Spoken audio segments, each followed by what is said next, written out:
Assalamualaikum warahmatullahi wabarakatuh. Salam sejahtera bagi kita semua. Salam Om Swastiastu, Namo Buddhaya, dan salam kebajikan. Hai, perkenalkan nama saya Ina Lisana dari Prodi Teknologi Pangan dan Industri Pertanian dari Angkatan 2020 kelas Kenjil. Pada kesempatan kali ini, saya akan presentasikan hasil tes base mata kuliah evaluasi gizi dalam pengolahan pangan. Jurnal yang saya pilih untuk menulis tes base ini berjudul Effect of Meat Shipping on Fundamental Properties of Protein in Soybean Meat. Terdapat beberapa poin yang akan saya presentasikan pada kesempatan kali ini, yaitu Introduction, Materials and Methods, Result and Discussion, dan yang terakhir adalah Conclusion. Poin pertama yang akan saya bahas adalah Introduction. Susu kedelai adalah minuman nabati yang telah menjadi minuman di seluruh dunia, di mana susu kedelai ini bebas kolesterol dan bebas laktosa, namun mengandung protein nabati yang kaya karbohidrat, lemak, vitamin seperti vitamin B1, B2, dan niacin, serta mengandung mineral. Nah, partikel protein menyumbang lebih dari 50% dari total protein dalam susu kedelai. Susu kedelai ini dapat ditemukan di banyak produk makanan vegan dan vegetarian dan dapat menggantikan susu ke sapi karena susu kedelai bebas dari laktosa sehingga cocok diminum untuk orang yang intoleran terhadap laktosa dan tidak dapat meminum susu sapi.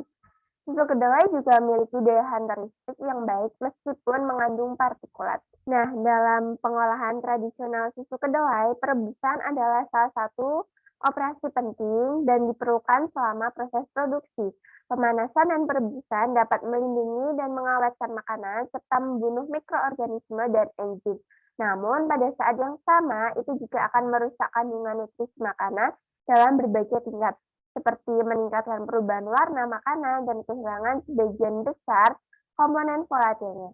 Untuk menjaga warna alami, aroma, dan beberapa komponen aktif fisiologis makanan dan untuk memenuhi kebutuhan kehidupan masyarakat modern, teknologi sterilisasi baru telah dikembangkan oleh banyak peneliti teknik makanan. Salah satu contohnya adalah teknologi pemanas ohmik. Pemanas ohmik atau pemanasan resistif adalah teknologi pengolahan makanan yang memanfaatkan konduktivitas listrik bahan makanan yang bergantung pada arah gerakan ion konduktif seperti larutan elektrolit atau elektrolit cair. Pemanasan pada metode ini menyertai arus, di mana distribusi panas ke seluruh produk jauh lebih cepat dan merata, yang pada gilirannya menghasilkan retensi rasa dan integritas partikulat yang lebih baik dibanding dengan proses konvensional. Oleh karena itu, teknologi ini dianggap sebagai salah satu teknologi proses perlakuan panas yang paling potensial dikembangkan dalam operasi pengolahan makanan. Melalui pemanasan ohmik, pengendalian viskositas dan hidrofobisitas permukaan protein dalam susu kedelai meningkat dengan penurunan tegangan yang diberikan. Pemanasan ohmik pada 30 volt membentuk partikel protein yang lebih besar daripada pemanasan pada 50 atau 100 volt dan agregat berukuran lebih besar yang dihasilkan dianggap menghasilkan tekstur daging tahu yang lebih rendah. Protein kedelai adalah komponen terpenting dari susu kedelai. Akan tetapi, sangat sedikit penelitian yang membahas pemanasan ohmik untuk susu kedelai dan studi tentang perubahan sifat protein susu kedelai melalui pemanasan ohmik. Oleh karena itu, jurnal ini membuat sebuah penelitian untuk mempelajari pengaruh pemanasan ohmik pada sifat dasar protein dalam susu kedelai.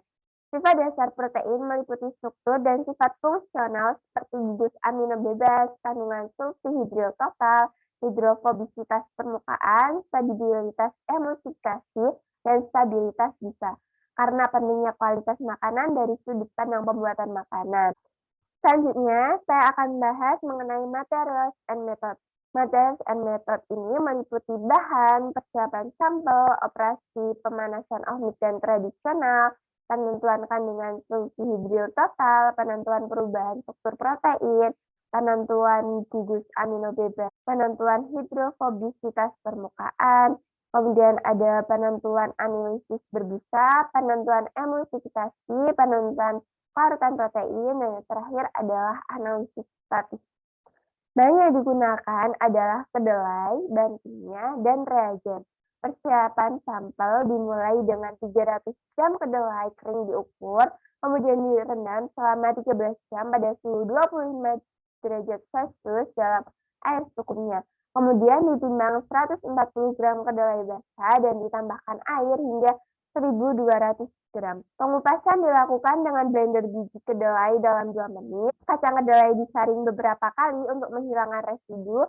Selanjutnya sebanyak 700 ml susu kedelai ditambahkan ke alat pemanas ohmik dan mesin susu kedelai.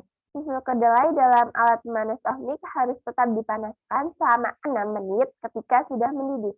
Kemudian susu didinginkan sampai suhu kamar dan didinginkan untuk penyimpanan dingin. Pada perlakuan pengeringan beku dilakukan dengan 350 ml susu kedelai yang diproses melalui pemanasan ohmik dipindahkan ke dapur sentrifuge, kemudian disentrifugasi selama 20 menit pada 11.400 gram dan 25 derajat Celcius. Sampel susu dibagi menjadi 3 bagian, yaitu bagian suspensi, yaitu minyak tubuh, kemudian fraksi pernatan, dan yang terakhir fraksi endapan. Kemudian susu pernatan diliofilisasi selama 2 hari dalam pengeringan beku. Selanjutnya, pada operasi pemanasan ohmik, sebanyak 700 ml susu kedelai ditambahkan di alat pemanas ohmik dengan luas efektif elektroda titanium 21 cm3. Kemudian, kedelai ditambahkan ke dalam peralatan dan diproses dengan menerapkan tegangan 17, 23, 30, dan 37 volt cm dan 50 Hz arus bolak-balik digunakan di 2 pelat elektroda titanium yang dipanaskan. Setelah itu, alat dialiri listrik. Waktu perebusan dicatat dan diberi energi selama 6 menit setelah dididih. Kemudian, untuk melakukan percobaan kontrol, suhu diukur di pusat 2 termokopel dan tegangan yang ditetapkan dipantau agar tetap dalam kurang lebih 2% variasi. Sampel diambil dan diukur, selanjutnya disimpan di lemari es untuk pengujian keesokan harinya. Prosedur preparasi yang sama digunakan untuk semua sampel pengujian dan analisis sampel 3 paralel dilakukan.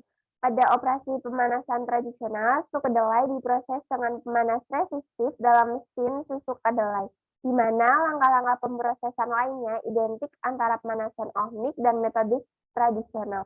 Untuk menjaga suhu yang sama, masukkan volume susu kedelai yang sama ke dalam 25 derajat Celcius penangas air termostatis dan ditahan dalam waktu yang sama. Suhu awal dan nilai TDS dicatat. Seperti halnya operasi pemanasan ohmik, suhu diukur pada bagian tengah susu kedelai. Selanjutnya, suhu susu kedelai di bawah 30 dan 37 volt cm dicatat dalam 0, 1, 1,5, 2, 2,5, 3, 3,5, 4, dan 4,5 menit. Sementara itu, suhu susu kedelai di bawah 23 volt per cm dan pemanasan konvensional dicatat dalam 0, 1, 2, 3, 4, 5, 5,5, 6, 6,5, 7, dan 8 menit. Kemudian sampel diukur dan disiapkan di lemari es untuk pengujian keesokan harinya. Prosedur preparasi yang sama digunakan untuk semua sampel dan analisis sampel 3 paralel dilakukan. Menurut waktu pra-eksperimen, suhu dicatat lebih detail jika naik lebih cepat daripada yang lain. Pemanasan konvensional dapat dibandingkan dengan pemanasan ohmik pada kondisi 17, 23, 30, dan 37 volt per cm. Hasil penelitian menunjukkan pemanasan ohmik memiliki keunggulan dibanding pemanasan konvensional ketika kuat medan listrik melebihi 23 volt per cm. Prosedur preparasi yang sama digunakan untuk semua sampel dan analisis sampel 3 paralel dilakukan. Selanjutnya, penentuan kandungan sulfihidril total diawali dengan kolorimetri reagen elemen di mana susu kedelai diencerkan 30 kali menjadi 1 ml.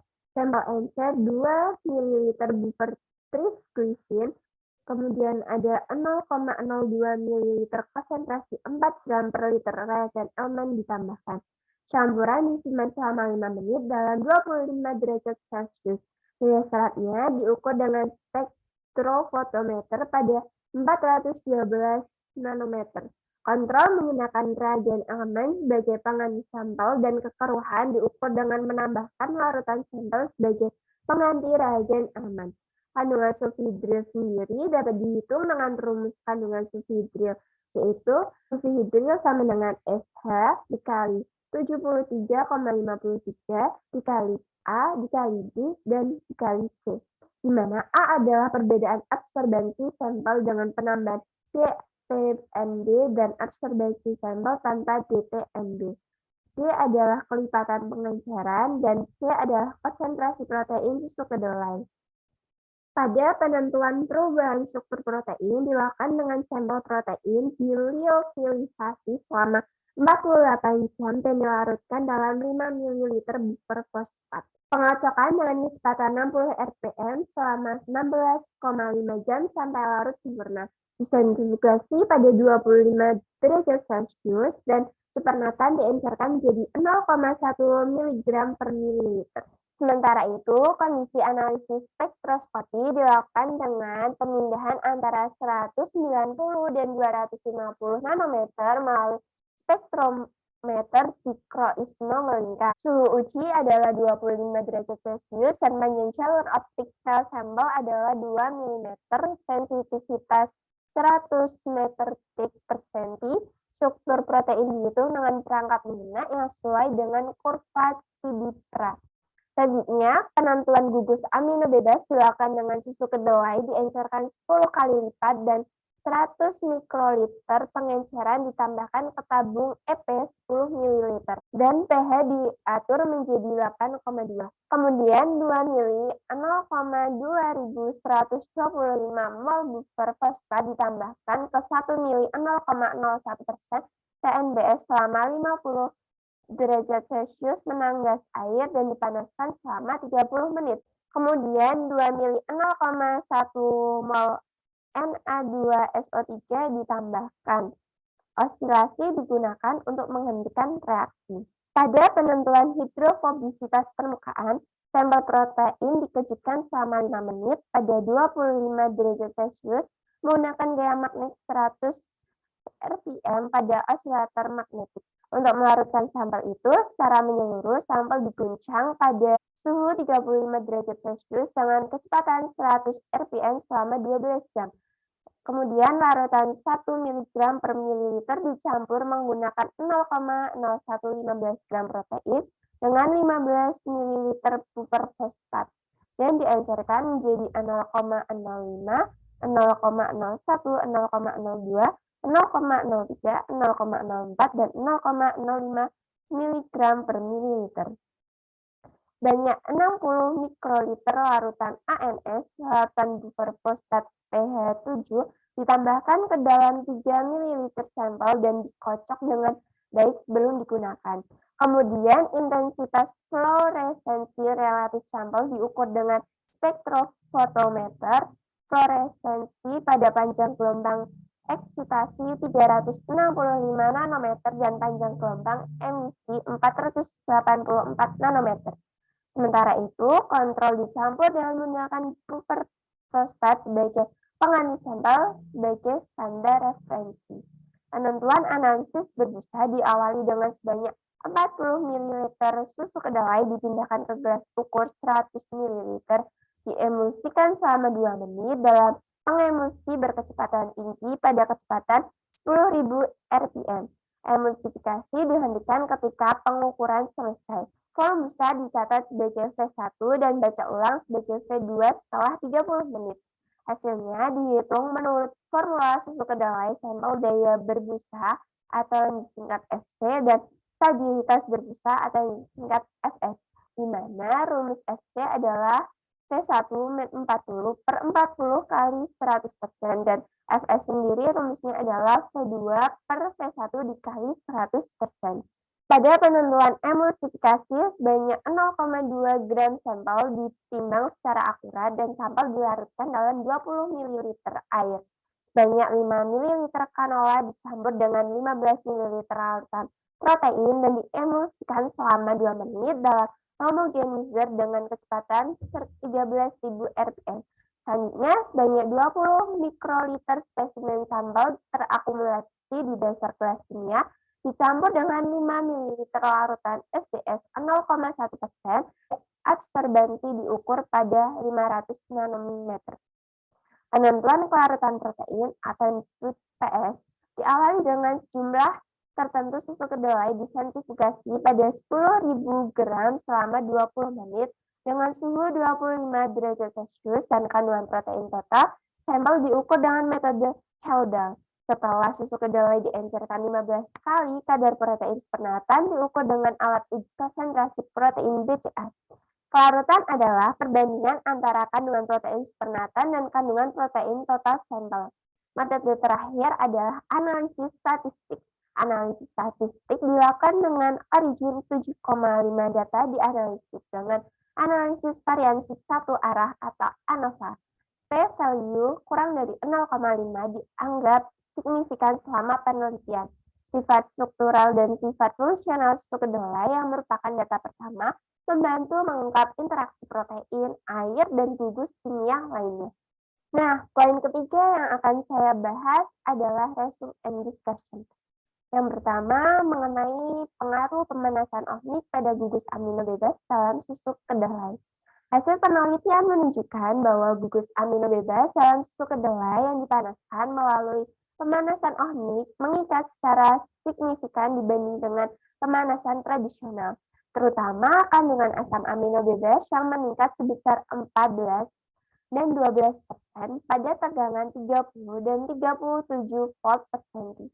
Kandungan gugus amino bebas biasanya berhubungan dengan polimer atau fragmen protein, di mana protein terdegradasi di bawah tegangan tinggi dan protein kedelai dapat denaturasi yang menyebabkan produksi polimer atau fragmen protein.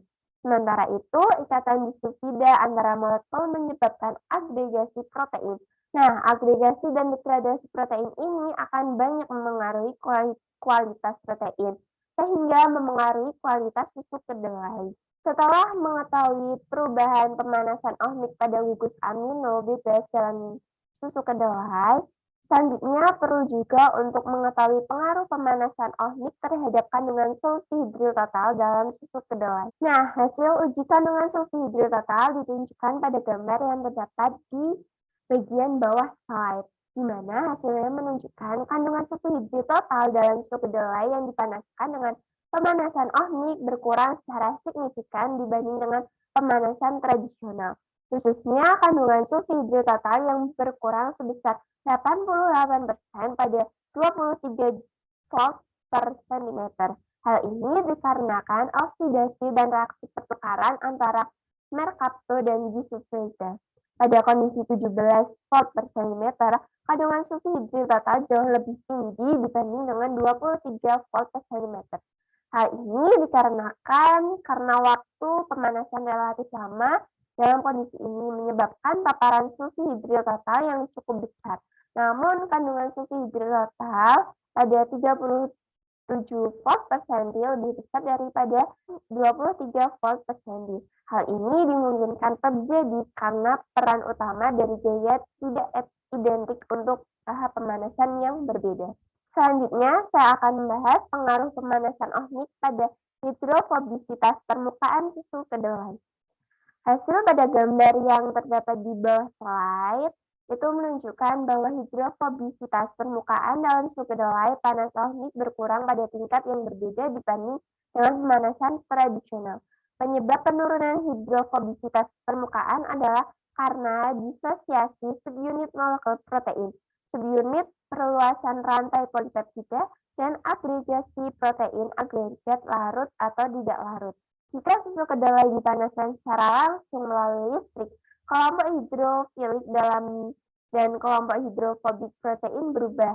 Selain itu, prinsip pemanasan ohmik berbeda dari pemanasan tradisional, di mana pada pemanasan ohmik terjadi arus arah yang memanaskan bagian dalam dan luar pada saat yang bersamaan dan memanaskan bagian luar ke bagian dalam.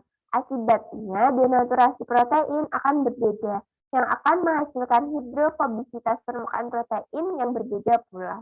Pada pengaruh pemanasan ohmik terhadap perubahan struktur protein susu kedelai, data yang ditunjukkan pada tabel 1 yang terdapat di bawah slide itu menunjukkan tidak ada perbedaan yang signifikan untuk memperkirakan perubahan struktur protein antara pemanasan ohmik dan pemanasan tradisional. Hal ini dapat disebabkan oleh karakteristik struktur kimia prolin dalam kasein susu kedelai.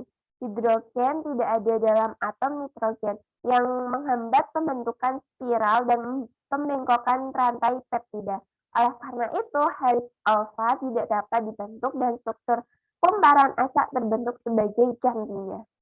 Kemudian, pengaruh pemanasan ohmik pada sifat berbusa protein kedelai dalam susu kedelai.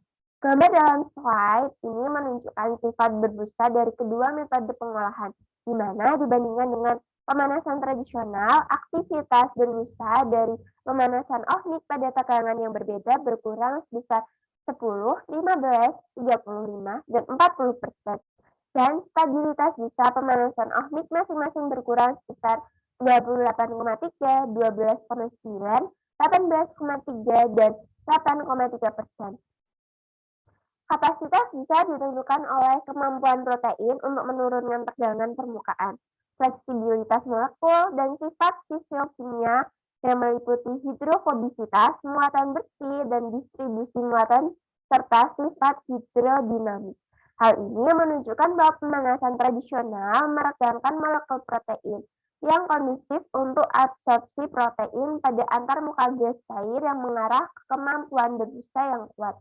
Sementara itu, pada pemanasan ohmik ketika daya terputus, aliran elektron juga berhenti, sehingga menghasilkan kerapatan muatan nol yang akan menurunkan kemampuan berbusa.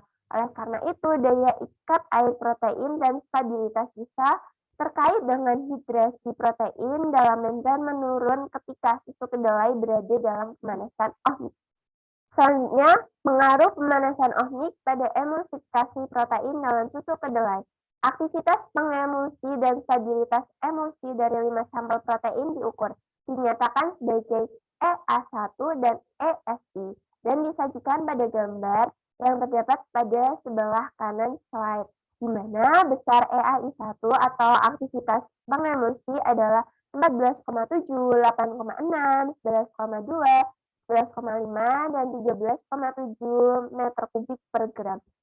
Dan ESI atau stabilitas emulsi adalah 68,5, 160,6, 94, 105,4, dan 54,7 menit untuk masing-masing sampel 17, 23, 30, dan 37 volt per senti dan kontrol. Untuk 23 volt per senti dibandingkan dengan sampel normal, EAI pada pemanasan ohmik meningkat 38%, sedangkan ESI pada pemanasan ohmik masing-masing turun 65%. Sementara itu, untuk 37 volt per senti dibandingkan dengan sampel normal, EAI pemanasan ohmik meningkat 2 menit, sedangkan ESI di pemanasan ohmik menurun 50 meter kubik per gram. Hal ini dikarenakan faktor eksternal yang mempengaruhi sifat pengemulsi protein seperti cara dan intensitas pembuatan emulsi, seperti kekuatan pencampuran dan ukuran sifat homogen, di mana pada pemanasan ohmik menghasilkan interaksi elektrostatik, dan interaksi elektrostatik menyebabkan protein menghasilkan aksi penyemanan, sehingga meningkatkan viskositas dan kekerasannya. Akibatnya, stabilitas emulsi lebih kuat daripada pemanasan biasa. Untuk 17 volt per senti, perbedaan antara kedua nilai tersebut tidak signifikan.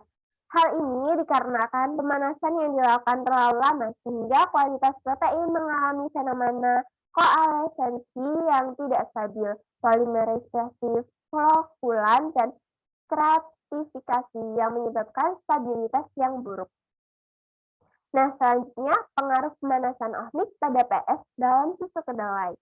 Larutan susu kedelai yang dipanaskan melalui pemanasan ohmik dan pemanasan tradisional diselidiki pada tegangan 17 dan 37 volt per senti.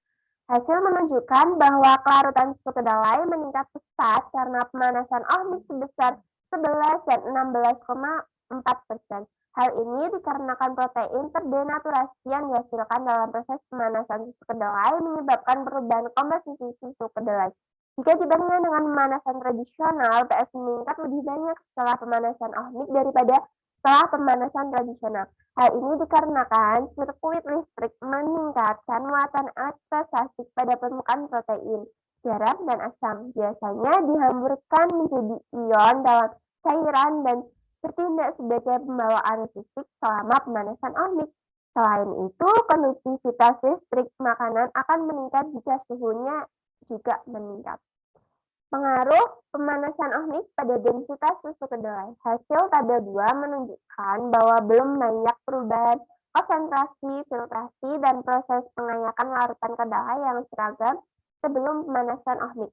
Namun, setelah pemanasan ohmik, partikel dalam susu kedelai dipisahkan dan digabungkan kembali melalui pemanasan. Dengan meningkatnya suhu, beberapa glikogen partikel menghasilkan disosiasi dan dikombinasikan dengan komponen protein non-partikel, membentuk peptida alkali 11S dan subunit 7S sebagai komponen utama partikel protein kedelai baru. Dan demikian, densitas susu kedelai mengalami kenaikan meskipun tidak terlalu signifikan. Poin terakhir yang akan saya bahas adalah conclusion.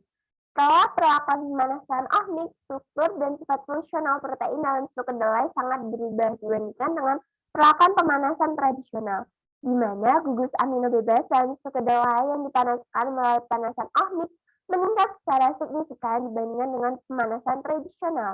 Khususnya kandungan asam amino bebas meningkat dengan jelas sebesar 14 dan 12% pada tegangan masing-masing 30 dan 37 watt per cm. Sementara itu, kandungan sulfhidril total dan hidrofobisitas permukaan protein dalam susu kedelai yang dipanaskan dengan pemanasan ohmik berkurang secara signifikan dibanding dengan pemanasan tradisional.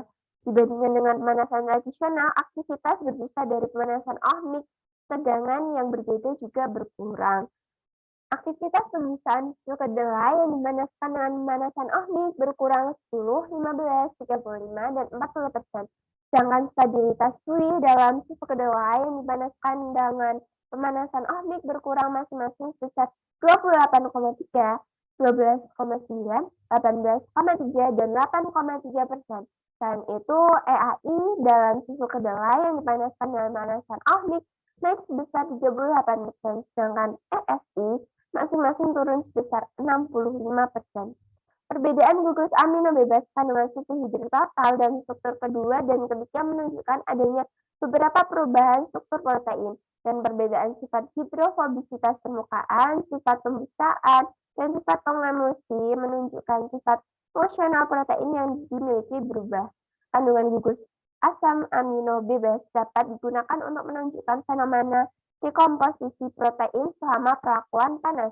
Total sulfhidril merupakan parameter penting yang memengaruhi antarmuka protein dan emulsifikasi.